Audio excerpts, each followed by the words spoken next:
Bonjour les gens et bienvenue dans le premier épisode de podcast créatif Le Petit Monde d'Hugo. Alors oui, vous ne rêvez pas, premier épisode. Je vais pas vous mentir, ce que vous êtes en train d'écouter, c'est très loin d'être la première version enregistrée. C'est un petit peu laborieux, mais bon, c'est un premier épisode, donc ça fait aussi partie un petit peu des règles du jeu, de découvrir comment ça fonctionne, d'expérimenter, de parler seul, chez soi, face à son téléphone.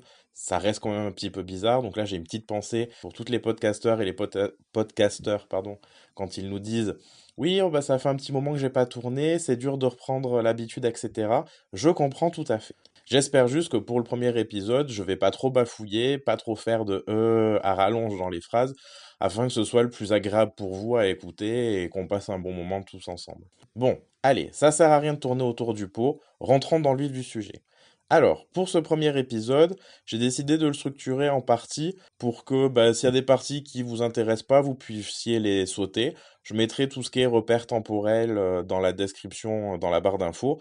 Comme ça, si vous voulez naviguer plus facilement dans la vidéo, vous avez toutes les clés en main, il n'y a aucun souci. Alors, il y aura une partie tricot, une partie teinture, une partie couture et une partie tiroir à partage. Alors, le tiroir à partage, c'est quoi? Je vais pas vous mentir, c'est pas hyper défini, hyper définitif. C'est juste que j'avais envie de profiter d'avoir un podcast créatif pour pouvoir partager, échanger aussi autour d'autre chose que juste le loisir créatif.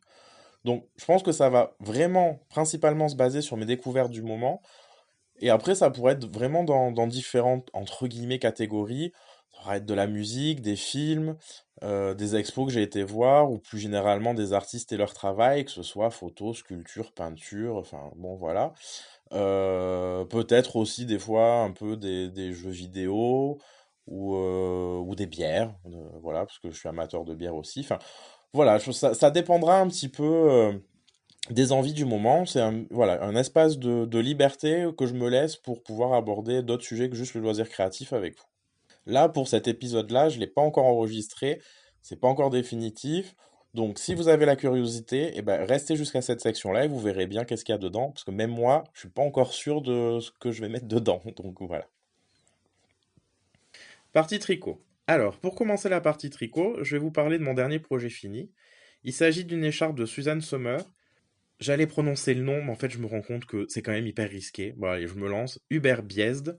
Je sais pas du tout comment ça se prononce le Utréma. Je pense que c'est de l'allemand, mais même ça, je suis pas sûr. Voilà. Si vous avez une idée de comment ça se prononce, de quelle langue c'est, n'hésitez pas de me laisser la réponse en commentaire. J'adore me coucher moins bête, et si vous pouvez participer à ça, mais je vous en remercie du fond du cœur. Bon, enfin bon, c'est pas là le sujet. Du coup, l'écharpe. Alors, c'est une écharpe qui alterne des sections de point mousse et de point brioche. J'ai tricoté ce modèle parce que j'avais envie de découvrir la brioche à force d'en entendre parler un petit peu partout, mais j'avais pas envie d'attaquer un modèle trop compliqué non plus. Alors j'avais regardé sur Ravelry ce qu'il y avait. Il y avait deux, trois autres projets qui correspondaient à des projets débutants brioche, mais c'était souvent quand même très féminin, ou ça me plaisait pas plus que ça tout simplement aussi. Quand je suis tombé sur ce modèle-là, je me suis dit, banco, j'aime beaucoup le modèle, j'aime beaucoup le rendu. Les sections de brioche m'ont pas l'air non plus trop grandes ou compliquées. Et par contre, il y a quand même aussi les augmentations brioche et diminutions brioche. Parce que j'ai vu que sur des patrons débutants, justement pour simplifier la brioche, il y avait ni augmentation ni diminution. Mais je trouvais ça un peu bête d'apprendre la brioche sans apprendre à faire les augmentations et les diminutions. Là, le fait que l'écharpe est tricotée dans le biais, bah, je me suis douté, plutôt à juste titre pour le coup, qu'il y avait une augmentation au début de rang et une diminution en fin de rang. Et que du coup, ça permettait de voir cette technique-là sans non plus faire des motifs sublimes, mais quand même compliqués quand on débute et on maîtrise pas encore vraiment le point. Et au final, eh ben, c'est vrai que les sections brioche sont quand même très agréables à tricoter dans le sens où elles sont pas trop longues, que l'augmentation début de rang, la diminution fin de rang, bah ça met une petite difficulté au début, vraiment petite entre gros guillemets, parce que c'est pas non plus insurmontable, mais ça permet de se dire qu'après, voilà, on a vraiment toutes les bases pour faire des modèles en brioche plus compliqués. Et au final, bah, comme beaucoup de gens le disent, et ils ont raison, hein, c'est pas très compliqué la brioche. C'est sûr que les premiers rangs qu'on fait, bah, on a un peu du mal à comprendre, c'est un peu flou, mais une fois qu'on a compris comment s'enchaînent les rangs, comment se fait la diminution, comment se fait l'augmentation, c'est vraiment pas compliqué, ça roule tout seul, c'est un peu du jersey de nos cerveaux, bon, peut-être faire les 2 premières sections, mais je dirais à partir de la troisième, on le fait, on réfléchit plus quoi, on enchaîne les points et du coup c'est quand même aussi assez agréable. Donc si vous voulez vous lancer dans la brioche, n'hésitez pas, prenez votre temps pour le début de la première section brioche, regardez peut-être deux trois vidéos sur YouTube qui expliquent la brioche bicolore, et puis vous verrez qu'après ça va vraiment tout seul. Que dire de plus sur le modèle? La laine utilisée pour ce modèle. Alors, c'est de la Baby Merino de Drops. J'avais vu sur internet en regardant un petit peu, et je crois que c'est aussi Triple L de Mag qui en parlait dans l'épisode de podcast pardon, qu'elle avait fait sur les différentes qualités de laine qu'elle avait tricotées, que la Baby Merino de Drops n'a pas très bonne réputation. Je vais pas vous mentir, je vais pas redorer son blason parce qu'elle m'a pas convaincu. Alors, le prix est attractif, c'est sûr, elle est agréable à tricoter. Par contre, moi, le souci que j'ai eu avec cette laine, c'est que en tricotant, eh ben, elle peluchait. Donc, c'est-à-dire que j'arrêtais pas d'enlever des peluches, parce que ça m'a cassé, tout simplement, de deux, trois rangs précédents. Or que, je veux dire, je l'avais pas porté, ça a pas frotté. Enfin voilà, c'était sur des aiguilles et sur la même session de tricot. C'est pas, je l'ai posé ou je sais pas, il aurait pu y avoir un accident ou je sais pas quoi d'ailleurs, mais bon, bref. Du coup, ce côté, les peluches sur le fil, ça m'a gonflé, quoi. Y a pas d'autre mot, de se dire, bon, elle est même pas finie de tricoter, que déjà j'enlève les peluches, c'était pas Jojo. Jojo, vieille expression, mais j'assume. Euh, donc ça, et après, bon, ce qui moi par contre m'a pas gêné, mais je le précise quand même parce que je l'avais vu, et ça peut être gênant dans d'autres cas que juste une écharpe, c'est que au blocage, elle lâche beaucoup. C'est-à-dire que moi sur l'écharpe, je pense que sur la longueur, j'ai dû gagner. J'ai pas mesuré avant-après, mais je l'avais essayé avant. Je dirais à vue nez, j'ai gagné 50-60 centimètres. Ouais, plus de 50 centimètres, je pense, facile de longueur. Donc c'est vrai que si c'est pour un pull ou quelque chose bah, où il y a quand même une notion de taille un peu plus importante que juste pour une écharpe, évitez-la. Je pense que c'est pas le choix judicieux. Après, chacun ses goûts, hein. Moi, je vous donne juste mon ressenti, mon expérience avec cette laine. L'avantage, bon, ben, c'est le prix, on va pas se mentir. Et en plus, à tricoter en soi, elle est pas désagréable. Mis à part le côté peluche, elle glisse bien sur les aiguilles, elle est douce, c'est du mérino. Enfin, sur ça, il y a rien à lui reprocher. Mais bon, après, voilà, je vous dis mon expérience. Sachez-le, soyez prévenus. Peut-être vous en aurez une totalement différente. Enfin voilà, je vous partage la mienne parce que bon, j'étais content quand je l'ai reçue, de la douceur, etc. Et au final, en tricotant, un peu déçu et j'ai peur d'ailleurs qu'avec le temps, eh ben, le côté peluche, ça arrive plein pot. Voilà. Mais bon, après ça, il y a que l'avenir qui le dira. Au pire, si ça vous intéresse, je vous ferai un retour plus tard. Concernant ce modèle, je crois que c'est Oki Tricot qui fait ça, qui donne le prix du tricot. Et quand je suis tombé sur son podcast et que j'ai vu ça, je me suis dit, ah, mais c'est vrai que c'est une bonne idée parce que c'est quelque chose dont on parle pas forcément. Et au final, bah, qui donne aussi des fois un repère, bah, des gens qui veulent tricoter un modèle, etc. Alors là, j'ai calculé, ça m'est revenu à 30,80 € de laine, mais si on enlève tout ce qui me reste, etc., les pelotes non entamées, parce que j'avais commandé toujours un peu plus large, j'ai toujours peur de manquer de fil, ça revient qu'à 22,40 €. Donc je compte pas les restes, hein, c'est vraiment les pelotes non entamées retirées. Si vous achetez la bonne quantité dès le début, en Baby Merino Drops, ça m'est revenu à 22,40 €. Et pour compléter du coup cette information-là, le patron est à 6 €. Donc ça vous fait une écharpe à 28,40 € plus le temps passé à tricoter.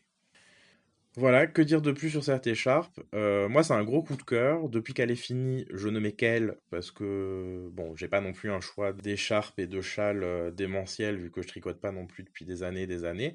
Mais elle est très agréable à porter. Le côté brioche donne un côté très moelleux. Elle est quand même très graphique. Qu'on la mette en snood, en écharpe, ou, enfin, je veux dire, on peut vraiment la porter de différentes manières. Et du coup, je trouve que c'est vraiment agréable. Et il y a moins le côté aussi qu'on a des fois avec un châle, ou en tout cas moi que j'ai, de bien mettre la pointe, que ça tombe bien, etc. Là, elle est quand même assez réversible aussi. J'ai pas dit, mais c'est vrai que c'est assez important. Elle a un côté graphiquement réversible. Alors bon, si on sait tricoter, on voit qu'il y a un envers et un endroit, c'est sûr.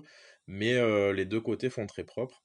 Donc il y a pas, juste on la prend, on l'entoure autour du cou, on s'en va, on sort de la maison, je trouve ça quand même assez pratique. Voilà, après, non, gros coup de cœur, le choix de couleur, moi, me va bien. Parce qu'en fait, ce que j'ai pas dit, c'est que je mettais beaucoup un des premiers châles que je m'étais fait, voire même le premier châle que je me suis fait pour moi. Enfin bon, bref. qui est, vous pouvez aller le voir, il doit être dans mes projets Ravelry, qui est rouge vif et bleu turquoise. Alors, j'aime beaucoup cette association de couleurs, mais c'est vrai que pour passer inaperçu dans la rue, il y a plus judicieux. J'ai l'habitude pourtant de porter du rouge, parce que j'adore ça, que ce soit les pantalons, les pulls, etc. Ça m'a jamais fait peur. Mais j'avoue qu'avec cette écharpe-là, on attire quand même les regards, et j'avais envie, pour certains jours où j'ai pas envie que tout le monde se retourne, d'avoir une écharpe un peu plus passe-partout. Donc c'est pour ça que j'ai tricoté celle-là, et qui au final rend très bien son office, dans le sens où elle n'est pas non plus beige, marron et bleu marine, comme tout ce qu'on voit à peu près pendant l'hiver. Et il y a quand même voilà, le rouge qui ressort un peu, qui amène un peu de peps. Et en même temps, voilà, elle n'est pas flashy, elle attire pas l'œil dans la morose hivernale et dans le manque de couleurs dans lesquelles s'habillent les gens en hiver. Donc c'est vrai que j'étais aussi très content de pouvoir la porter pour ces raisons-là. Parce qu'en plus, bon, j'habite à Montpellier. C'est vrai que déjà à Montpellier, avoir quelque chose autour du cou, bon, c'est pas tout le temps, c'est pas tout le monde, et puis c'est pas non plus sur une grosse période de l'année. Moi, je suis très fragile de la gorge. Tout ce qui est maladie, généralement, je le chope par la gorge. Du coup, c'est vrai que j'ai très souvent quelque chose autour du cou. Non, je supprimerai ça, ça n'a aucun sens. Donc voilà, je crois que j'ai fait le tour pour cette écharpe. Donc on va passer au prochain projet. Alors, autre projet fini, mais rikiki, des carrés de couverture. J'ai décidé de me faire une couverture avec les restes de fil que j'avais. Alors là, j'ai choisi en tie fingering. Et je sais que de stocker les restes de fil et après me motiver à faire la couverture, ça allait pas me plaire, je le ferai jamais. Enfin, je sais comment je fonctionne, c'était pas la bonne solution. Donc je me suis dit, bah plutôt que de collectionner des restes et de ne jamais rien en faire, la solution, ça serait peut-être de, au fur et à mesure que les restes apparaissent, de faire des petits carrés pour les couvertures.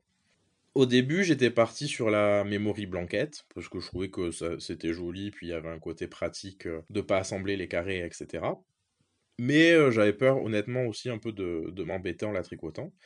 Et j'étais en train de tricoter le pull que je vais vous montrer après dans les encours. Et du coup, bah, c'est même plus que du zéro cerveau, quoi. C'est du jersey en rond tout droit. Enfin, voilà, ça manque un peu d'intérêt. Et je m'étais dit, bah voilà, pour les moments où j'ai envie de tricoter quelque chose d'un peu plus intéressant que juste du jersey en rond, bah peut-être, voilà, les carrés de couverture, ça serait la solution. Donc j'ai décidé que chaque carré, je ferais un point de tricot différent. Alors j'ai trouvé un site sur internet, si ça vous intéresse, je vous mettrai le lien, ou si j'y pense, qui répertorie, mais je ne sais pas combien de points de tricot. Et j'ai décidé que voilà, chaque carré me ferait un point de tricot. Le problème de cette idée-là, c'est que bah, du coup, je vais avoir les carrés qui sont tous plus ou moins de taille différente, vu que les points prennent pas la même place en largeur et en hauteur, quel que soit le point. J'allais me retrouver confronté à ça. Donc pour pallier à ça, je me suis dit que bah, c'est pas grave, je faisais pas attention à la taille des carrés. Je montais un nombre de mailles qui au final n'est même pas fixe, et je faisais avec la quantité de fil que j'avais, et le carré que j'obtenais à la fin, et bah était le carré que j'obtenais à la fin. J'ai un peu peur, honnêtement, pour tout ce qui est assemblage par la suite, mais je me dis que certainement, une fois que j'aurai quand même quelques carrés, bah, pour passer mes restants de fil, je remonterai des mailles sur les carrés déjà existants et j'essaierai d'assembler un petit peu tout ça comme ça, au feeling, à la vas-y débrouille-toi. Enfin, voilà, on verra ce que ça donne au final, mais je me fais pas trop de soucis. J'aurais trouvé toujours une solution à peu près. Puis bon, c'est juste une couverture pour avoir à la maison. C'est pas non plus une œuvre d'art qui sera exposée dans un musée. Donc même s'il y a des petits ratés ou des petites choses peut-être pas très heureuses, tant pis, c'est pour moi. Puis c'est ce qui fera aussi son charme à mes yeux. Qu'elle soit pas parfaite, des fois, ça a aussi un charme. Les encours. Alors, en encours, je vais vous en montrer un, parce que j'en ai deux autres, mais qui sont plus en repos qu'en encours, on va dire. Donc, je vois pas trop l'intérêt pour l'instant de vous les montrer. En tout cas, pour le premier podcast, peut-être après, bah, une fois le pli pris et un peu plus de facilité à faire le podcast, ça me donnera peut-être plus envie aussi. Là, c'est le gros encours du moment. Il s'agit d'un pull, donc je me suis servi du modèle intemporel de Cordelia Vore, que je remercie d'ailleurs d'avoir mis ça à disposition, parce que c'est très agréable d'avoir un modèle de pull gradé dans toutes les tailles pour tous les sexes, gratuit, basique, et qu'on peut après adapter. Donc moi pour l'adapter, parce que j'ai jamais été fanat des pulls unis de haut en bas, j'ai décidé de faire des rayures. Bon voilà, ça a été un petit peu à la... là j'ai envie de commencer les rayures, je l'ai fait. J'ai fait un petit peu un système de rayures, un peu comme si je voulais faire un fade, pour que ça fasse pas marinière ou rayure classique. Et au final, bah, j'aime bien le résultat, donc j'attends de voir le pull fini, qui est quand même un peu bien avancé, mais qui est pas fini non plus. Bonjour les manches. Pour pouvoir vraiment vous donner un retour sur comment j'ai fait, est-ce que je suis content du résultat, etc. Là, c'est un peu tôt. J'ai pas encore essayé de le passer parce que j'ai pas de câble assez long et de connecteur de câble, etc. Et du coup, j'espère juste vraiment rentrer dedans et que ce soit pas hyper large. Voilà. Alors j'ai fait plus petit, un peu plus petit, en me disant ça motivera aussi peut-être à perdre un peu de poids. Bon, c'est une astuce comme une autre. Et voilà, du coup, j'attends de le voir fini, lavé, bloqué pour pouvoir l'essayer et verdict. Mais bon, j'ai confiance. Voilà, je suis optimiste, j'ai confiance. Peut-être à tort, mais enfin ça, l'avenir nous le dira. Donc voilà pour les encours. Ah si, dans les encours aussi, mais alors les encours au long cours, tiens, intéressant. Avec ma maman, depuis 2-3 ans, je crois maintenant, on se fait en cadeau de Noël, on se fait un calendrier de l'Avent, en fait, chacun l'un l'autre. Et du coup, j'avais fait, alors la première année, j'avais fait dans des cartons numérotés. La deuxième année, j'avais fait une structure sur laquelle j'avais pendu des boules de Noël imprimées, qui du coup, c'était le petit message qui accompagnait le cadeau qui était en dessous, parce que je pouvais pas pendre tous les cadeaux, enfin, j'avais pas confiance dans le poids. Et l'année dernière, j'avais fait 25 boules au crochet, parce qu'on fait calendrier de l'Avent plus jour de Noël. 25 boules au crochet numérotées de 1 à 25 que j'avais suspendues, et pareil, dessous avec un papier qui pendait, avec le petit mot du jour qui accompagnait le cadeau. Je regarderai, mais je crois pas que j'ai de photos de l'installation. Enfin bon, si j'en ai, vous devriez l'avoir à l'écran. Pour cette année, je me suis dit qu'on pouvait un petit peu améliorer encore le système et faire quelque chose de plus joli. Et j'étais tombé dans un podcast de la boutiqueuse sur les mitaines calendrier de l'Avent en jacquard, que j'ai trouvé vraiment très joli. Bon, à l'époque, j'avais pas fait de jacquard, du coup, j'avais un peu peur. Mais j'avais quand même mis dans un côté de ma tête cette idée-là. Et du coup, bah ça y est, en fait, j'ai commencé. Après avoir fait mon premier jacquard sur une paire de chaussettes, je me suis rendu compte que c'était pas la fin du monde. Alors c'est pas évident, mais c'est pas la fin du monde, surtout la tension. Et là, je me dis en plus, bon, la tension, vu que c'est des mitaines miniatures que personne ne mettra jamais, même si c'est un peu serré ou pas, bon, c'est pas non plus la fin du monde, personne s'en rendra compte. Par contre, voilà, c'est au long cours parce que je sais qu'il me faudra plus d'1 an pour les faire. Ou alors je fais que ça, mais ça va me saouler à un moment donné de faire que du jacquard et toujours le même modèle. Donc je suis parti plutôt sur 2 ans de faire ça. Donc là, bah, vous devez voir la première qui est en cours et pas finie. Mais voilà, c'est assez rigolo à faire. Bah, au final, en plus, le jacquard, j'aime bien ça, même si je suis pas forcément encore très doué. Mais en tout cas, ça me plaît de le tricoter. Donc je me dis qu'après tout, c'est l'essentiel. Voilà, je crois qu'il y a trop rien de plus à ajouter sur ça. Je pense que voilà, régulièrement, je vous montrerai peut-être une mitaine finie par-ci par-là. Et comme ça, vous verrez aussi la progression globale. Petite rubrique de la section tricot, j'ai tricoté en compagnie d'eux. Alors, je vous l'accorde, le nom est pas terrible, mais pour l'instant, j'ai pas trouvé mieux. Dès que je trouve mieux, je vous promets, ça change, on aura un nom peut-être un peu plus marrant ou un peu plus sympathique.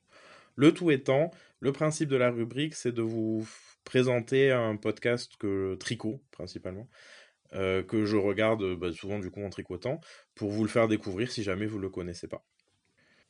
Pour inaugurer cette rubrique, j'avais envie de faire un petit clin d'œil à Thibaut alias Tricostérone sur les réseaux avec le podcast du même nom. Parce que c'est bah, en partie aussi grâce à lui que vous avez ce podcast, dans le sens où sur Instagram, il m'a quand même poussé, envoyé plusieurs messages en me disant est-ce que tu l'as enregistré? Alors ça y est, c'est fait, mais quand est-ce que tu l'enregistres, etc.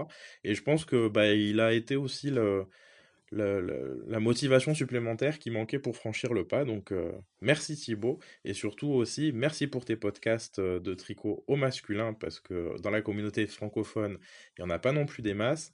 Et en plus, je crois que tu es un des premiers à avoir essuyé les plâtres, si je me trompe pas, avec Canary Lotus. Je sais pas de, il me semble que vous êtes les deux premiers à avoir, entre guillemets, ouvert la voie. Et en plus, voilà, les podcasts de Thibaut sont quand même très agréables, avec toujours de beaux projets assez sympathiques. Un peu original, pas forcément hyper original, mais pas hyper classique non plus. Et du coup, j'aime bien cet aspect-là. Donc si vous ne le connaissez pas, allez-y, foncez. Et je vous mets de toute façon, le lien vers sa chaîne en barre d'infos. Je suis désolé si le son sur cette section est un peu différent du reste du podcast. Je fais un petit rajout parce qu'en fait, je suis en train de faire le montage final du podcast et je viens de me rendre compte que je vous ai promis une section teinture et que j'ai totalement oublié de l'enregistrer la première fois. Donc, de toute façon, elle va pas être très longue. C'est plus surtout pour vous montrer les résultats. C'est mon premier essai de teinture. Ça faisait un petit moment que ça me trottait en tête à force de voir passer de superbes réalisations, pas forcément en plus faites par des teinturières professionnelles. Je me suis dit, après tout, pourquoi pas me lancer? Donc, pour pas non plus en fonction de si ça me plaisait, du résultat, etc. J'avais pas envie non plus y mettre des 1000 et des cents. Donc, j'ai acheté de la Drops, je crois que c'est la Big Merino, parce que voilà, il y avait une couleur blanche, c'était du Merino.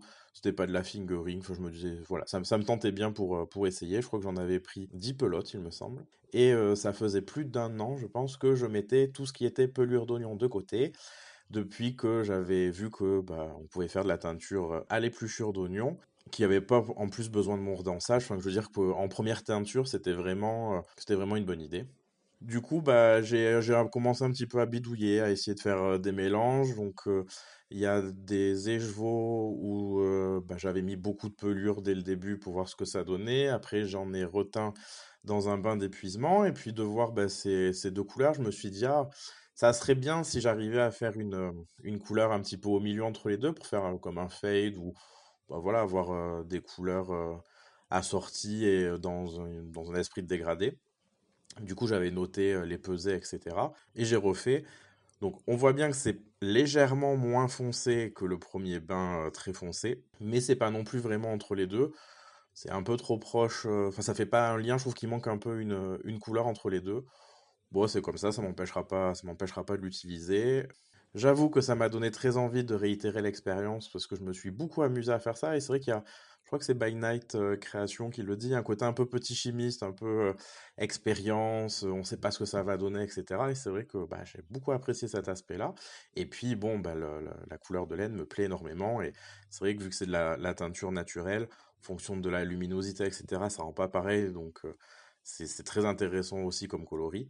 Je dis pas que je ferai que de la teinture naturelle parce qu'honnêtement, j'en sais rien. Je me dis que ça m'intéresserait peut-être aussi de voir la teinture acide chimique, comment ça fonctionne, voir les coloris peut-être aussi qu'on peut atteindre avec. Enfin, voilà, je reste pas fermé à l'idée. Honnêtement, je sais pas trop. Là, pour l'instant, de toute façon, je n'ai plus de laine à teindre. J'ai tout passé. Donc, faudra attendre une prochaine commande et voir la suite des événements. Ne vous inquiétez pas, je vous tiendrai au courant. Partie couture. Alors, partie couture, deux projets finis. Le premier, c'est un pantalon issu du livre Couture Homme Casual Wear de Christelle Beneyetou. Alors, je suis désolé si j'écorche le nom de famille, plutôt Christelle, ça devrait aller. C'est plutôt son nom de famille où j'ai un doute. C'est la deuxième fois que je le fais. Oui, c'est ça, c'est le deuxième fois que je fais ce modèle-là. La première fois, je l'avais fait dans un sergé marron. Et il y avait quelques petites modifications à faire, moi, pour ma corpulence. Et du coup, là, le deuxième, je l'ai fait dans un tissu jean léger. C'est pas du jean très épais, mais c'est quand même du jean. Et je dois avouer que je suis assez content du résultat et surtout des finitions. Si après dans la petite anecdote marrante, sur la photo que je vous mets maintenant, j'avais fini, c'est la dernière couture de mon pantalon, j'étais tellement content de me dire il n'y a plus que les passants à fixer, la boutonnière à faire et on est bon. Et là, le fil de canette arrive en bout de course, à cet endroit-là de la ligne de couture. J'avoue que j'ai rigolé sur le moment, un peu jaune, mais bon, je me suis dit, tiens, ça fait partie de la loi de Murphy, la loi de l'emmerdement maximum. Du coup, j'avais pris la photo parce que ça m'avait fait rire. Que dire sur ce patron? Il est bien coupé, il est vraiment pas compliqué. Peut-être la partie la plus dure, c'est la fermeture éclair, mais en même temps, voilà, on prend son temps. Si on a un doute, il y a quand même deux, trois vidéos sur Internet qui peuvent un petit peu nous aiguiller. Les indications sont assez bien faites, pas hyper détaillées, pas non plus succinctes. Enfin, je veux dire, ce qu'il faut quand on sait un peu coudre. Après, je crois que le pantalon, enfin en version Bermuda, mais c'est à peu près le même patron et le même montage. Ça fait partie du premier vêtement que je me suis fait et avec ce livre. Et du coup, les indications, ça suffit. Et je veux dire, c'est pas non plus compliqué avec les indications. Elle nous prend quand même assez par la main pour qu'on arrive à finir la pièce qu'on est en train de faire. Que dire de plus? Que le livre est plutôt bien de manière générale, pas que le pantalon Bermuda. Le livre est plutôt bien et je crois que je l'avais payé 25 euros. Bah, vous avez quand même un peu tous les basiques pour un homme, pour vous faire, si vous avez envie de vous faire vos fringues. Du coup, c'est quand même plutôt un bon investissement. Alors c'est sûr que les coupes, etc., c'est du classique, c'est simple, c'est efficace, mais en même temps, au moins c'est ce qu'on peut mettre tous les jours aussi sans se poser trop de questions. Voilà, donc bah, trop rien de plus là qui me vient en tête sur ce patron. N'hésitez pas, si vous avez l'occasion, il a aucun souci particulier. Ah si, petite parenthèse, si jamais vous avez des idées, chaque fois que je fais des poches de pantalon style jean, donc pas des poches passepoil et des poches plaquées, je ne sais pas quoi faire comme motif sur la poche. Alors il y a du classique, etc. Mais si jamais vous avez des idées de motifs de surpiqûre pour la poche plaquée, je suis preneur parce que bah, à chaque fois, je passe 20 minutes à chercher une idée, à regarder sur Internet, à moi chercher en gribouillant sur un papier et enfin, je sais pas, y a rien. Du coup, je refais toujours un peu pareil. Donc si jamais, bah, écoutez, je suis preneur avec plaisir parce que ça fait vraiment partie des choses que j'aimerais un petit peu améliorer sur mon futur pantalon, enfin sur mon pantalon, sur le prochain pardon, pantalon que je ferai. Deuxième projet fini, rien à voir avec de l'habillement, il s'agit d'un sac à projet tricot. Rien de particulier à dire. Enfin, c'est dur en fait de parler couture, je trouve peut-être plus que tricot. Ça fait plus longtemps que je fais de la couture. Enfin, je sais pas. Bref, c'est un patron qui n'existe pas parce que c'est moi qui l'ai fait tout seul comme un grand. Du coup, bah, vous voyez l'intérieur, les poches, le dessous, enfin la bande du bas et le fond est en sky. Le tissu, je l'avais acheté au quartier des tissus. J'avais flashé, enfin, c'est assez rigolo ce tissu parce que j'avais flashé dans le magasin dessus à la lumière des néons. Je l'avais ramené à la maison, je l'avais nettoyé. J'avais trouvé que bon, il était joli, mais il était quand même plus rose que rouge et que du coup, ben, ça me plaisait moins. J'en avais pris que 50 centimètres parce que je savais que j'en ferais un sac, soit sac à projet, soit sac. Et que bon, en plus, de toute façon, bah, comme beaucoup de couturières, couturiers, j'ai l'armoire qui dégueule de tissu. Et juste en fait de mettre le sky rouge en bas bah, fait que le rouge ressort plein pot du tissu et n'est plus du tout rose. Donc ça a été la bonne surprise. La moins bonne surprise, c'est que vu que c'était du tissu d'ameublement, je me suis posé la question en plus, mais je me suis dit non, je vais pas l'entoiler parce qu'il a l'air quand même de tenir, parce que j'aime beaucoup les sacs à projet qui tiennent tout seuls droit. Et au final, bah, il est un peu mou et le sac du coup tient pas droit. Il a tendance à s'effondrer un peu sur lui-même. Après, en soi, c'est pas très gênant. Je pense qu'en plus, avec mon sac à projet, bah, pour la couverture, donc plus ça va aller, plus il y aura des pelotes ou des carrés dedans. Donc, bah, il retombera moins sur lui-même aussi parce qu'il y aura un peu de matière dedans. Donc, voilà pour ce que je peux vous dire sur ce sac à projet-là. Le tiroir à partage. Alors, pour ce tiroir à partage, après longue réflexion, parce qu'il y avait quand même plein de choses que j'avais envie de partager avec vous, je me suis dit, on va faire, pour le premier tiroir à partage en tout cas, une thématique. La thématique de ce tiroir, ça va être l'univers drag queen. Alors, j'ai découvert cet univers-là grâce à Netflix et à l'émission RuPaul's Drag Race, et j'avoue que au bout de la première saison qui a été mise sur Netflix, c'est devenu assez addictif très rapidement. Enfin, voilà, après, je suis pas fanatique au sens pur du terme, parce que de toute façon, c'est pas mon tempérament, mais c'est une émission que vraiment j'apprécie énormément. Donc, si vous avez Netflix et que vous n'êtes pas encore tombé dessus, allez-y, jetez-vous dessus, vous serez pas déçus. Alors, surtout si vous aimez tout ce qui est couture, je dirais pas mode, mais peut-être plus vêtements artistiques, parce que c'est pas forcément de la mode au sens défilé, Dior, Givenchy, etc. En tout cas, art visuel, foncez, vous allez vous régaler. Il y a des fois, c'est vrai, le côté un peu cliché homosexuel et qui en plus est un peu féminin, etc. Qui, bon, peut-être aussi parce que je suis gay, que du coup, ce cliché, on en a un peu marre de se le prendre régulièrement en pleine tête, qui est un peu, des fois, un peu chiant. Après, il y a aussi ça entraîne aussi des moments quand même assez drôles. Mais voilà, c'est pas non plus juste ça l'intérêt de l'émission. Je trouve que l'intérêt de l'émission, c'est vraiment, bon, découvrir des personnalités quand même assez atypiques et qui ont du coup des visions aussi artistiques souvent assez tranchées. Enfin, je trouve que ça vaut vraiment le coup. Tout ce qui est après aussi maquillage, illusion avec le maquillage, etc. Moi, c'est quelque chose qui me parle pas énormément et à laquelle honnêtement je me suis jamais intéressé. Mais c'est vrai que depuis que je regarde cette émission-là, en tout cas chez les drag queens, après peut-être pas dans la rue, mais bah, je commence à me dire ah oui tiens ça avec les ombres, etc. C'est intéressant ce qu'il fait ou la symétrie, etc. Enfin bon. Voilà, c'est une émission, j'aurais pas dit avant de la regarder, mais vraiment je me suis pris au jeu.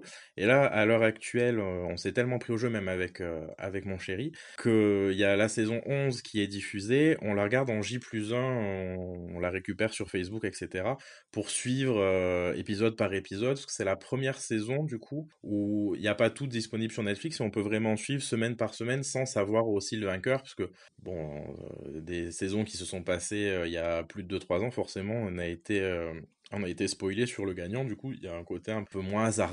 C'est par cette émission aussi que j'ai du coup découvert des drag queens que je suis, bon, beaucoup de drag queens sur Instagram, mais il y a aussi des drag queens qui font de la musique et j'avoue que ben, je suis tombé sur quelques pépites. Alors la première pépite que j'ai envie de partager avec vous, alors surtout allez voir aussi le clip, bon, qui a son âge, hein, qui a été fait il y a quelques années, mais qui reste visuellement quand même intéressant. C'est la reprise de Creep par Jinx Monsoon, donc je vous mets le lien en barre d'infos et certainement peut-être quelques captures du clip à l'écran, qui est juste une des meilleures reprises de Creep que j'ai jamais entendues parce que ça reste quand même dans l'esprit d'origine, tout en n'étant pas pareil. Enfin bon, je vous mets un petit extrait pour que vous puissiez vous faire votre propre idée.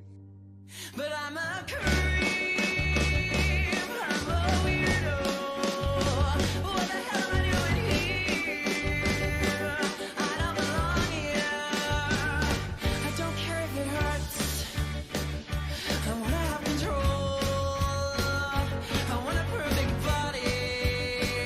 I want a perfect soul.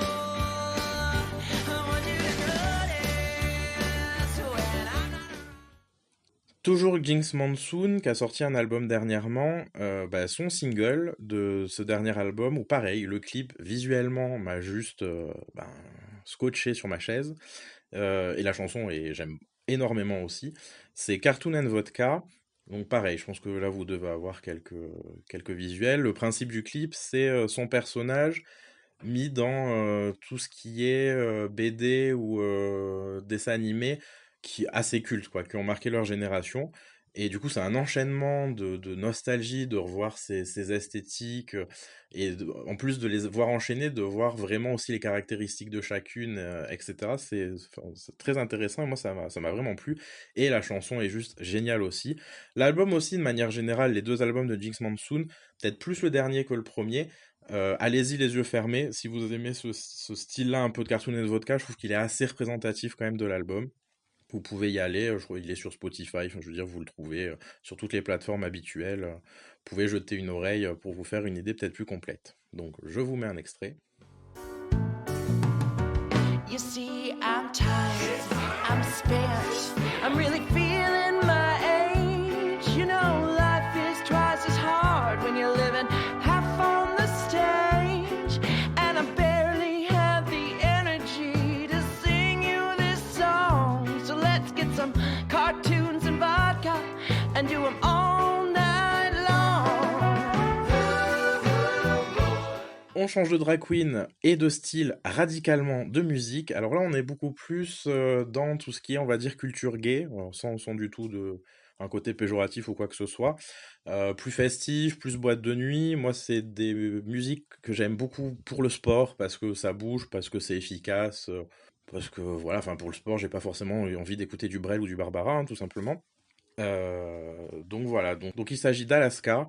Je crois que le nom complet c'est Alaska Thunderfuck 5000. Je sais plus parce que des fois les noms de drag queen changent un peu. En tout cas, enfin là elle se fait plus appeler Alaska tout court que par le nom complet. Elle aussi, alors en drag queen, elle est peut-être moins intéressante niveau esthétique que Jinx Monsoon. C'est beaucoup plus la personnalité totalement décalée, légèrement trash hein, quand même, qui est intéressante et qui est très accrocheur chez Alaska. Du coup, je vais en musique. je vais vous mettre mes deux préférés. Donc la première, c'est Your Makeup is Terrible. Donc pareil, c'est vrai que tout ce qui est chanson de drag queen, si vous comprenez l'anglais, c'est toujours un peu plus marrant, parce qu'il y a toujours quand même un côté un peu marrant dans les drôle en tout cas, pas prise de tête, etc. dans les chansons drag queen. Euh, le clip aussi vaut moins son pesant de cacahuètes que ce Jinx Monsoon, mais valent quand même le détour si vous avez un peu la curiosité. Sinon, je vous mets voilà, encore des captures d'écran. Et je vous laisse avec un petit extrait. Are you ready? Are you ready? Are you ready? Are you ready? Are you ready? Are you ready? Are you ready? Your makeup is terrible. Your makeup is terrible. Your makeup is terrible. Your makeup is terrible. But I love you anyway. Terrible, terrible, terrible. Et en deuxième chanson d'Alaska, comme ça, pas de jaloux, il y aura deux chansons pour les deux. Je vous mets Brasil, je crois que c'est le nom, au pire je corrigerai à l'écran. Pareil, chanson de paroles quand même plutôt marrante. Et pour le sport, il n'y a pas mieux quand on fait du cardio. On voit moins le temps passer parce qu'on a entraîné dans la chanson. Donc je vous mets un petit extrait aussi.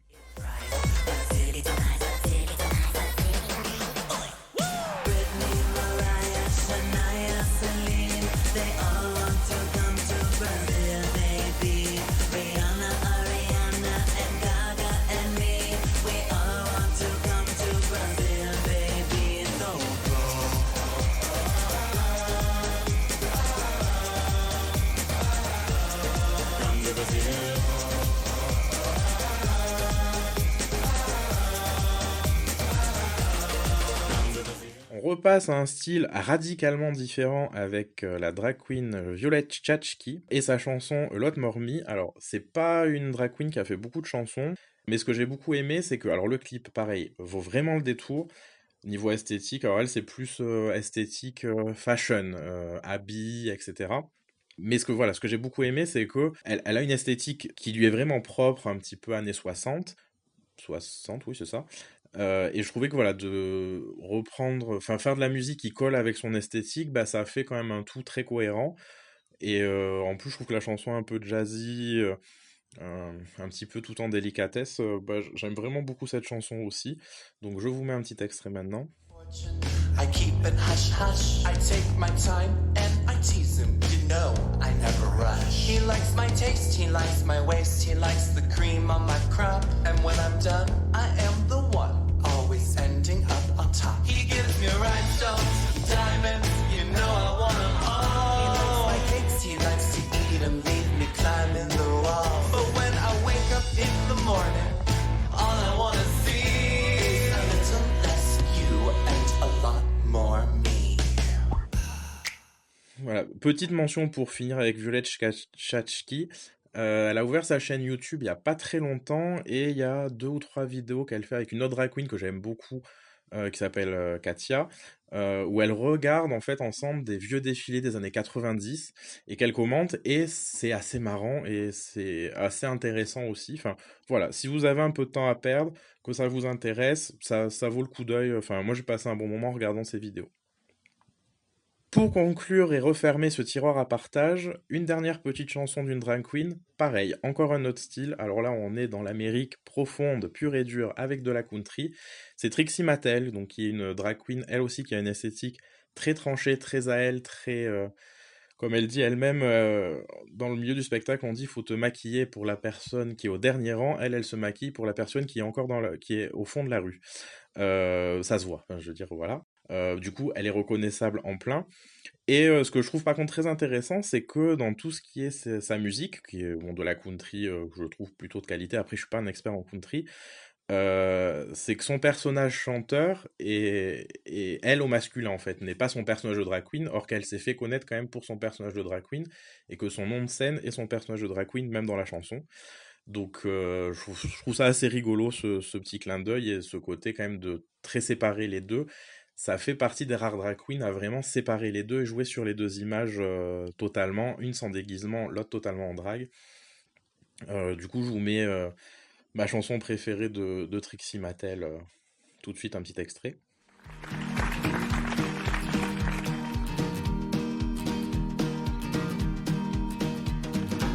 Mama, don't make me put on the dress again. I can't stand the way it opens when I spin. Ribbon bows around my shoulder and I'm only getting older. Mama, don't make me put on the dress again. Daddy, don't make me fancy dance around. Donc voilà, on referme le tiroir à partage. Si vous avez un peu de curiosité ou avez envie de revoir certaines choses, je vous mets tous les liens des clips en barre d'infos. N'hésitez pas à aller jeter un œil et à aller voir et profiter du clip.